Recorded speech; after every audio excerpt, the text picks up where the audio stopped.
Primeiro, vamos entender o que é um comportamento disruptivo ou um comportamento socialmente inadequado. Eu tenho uma pergunta para vocês.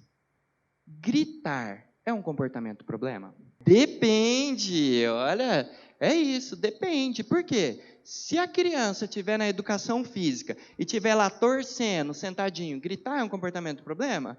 Não, está super adequado, socialmente muito adequado. Então, depende. Bater é um comportamento problema? Depende, depende da situação. Depende como que esse bater, com que frequência, onde que ele está, o que ele está fazendo.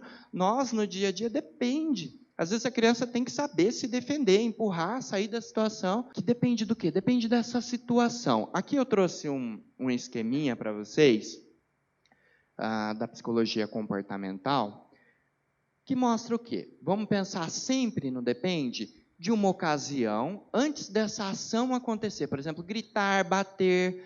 O que vem antes? Tem a situação que acontece antes. Diante da sala de aula, quando eu apresento uma atividade acadêmica, depende o que ele faz daí, é socialmente adequado ou não, e depende também das consequências que ele está tendo. Tá? O que a gente sabe? O que os estudos mostram? Que as consequências, elas são responsáveis pelo aumento ou a diminuição da frequência dessas ações. Então, lembra que eu falei da galinha pintadinha, do tablet aqui? Quando a gente consequencia a criança, tá bom, você está chorando, mas não faz isso, mas você entrega. O que você está fazendo? Aumentando a probabilidade do choro dela acontecer em uma situação parecida.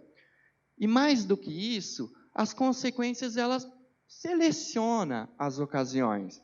E aí vocês vão concordar comigo, eu acho, que uma criança ela se comporta, e nós também, tá? Muito diferentes a depender do contexto. Então a gente precisa entender a função. Quando a gente fala de entender a função do comportamento, a gente está tendo uma visão ampla aqui e reconhecendo tudo isso, né? Que existem algumas ocasiões, existem algumas ações, existem as consequências dessas ações. O que é importante? Que topografia não vai nos dizer como lidar com essa criança com comportamento disruptivo. Ou seja, você me falar, a criança está chorando, o que eu faço? Eu não vou saber. Depende de que situação, que contexto, o que ela está tendo de consequência.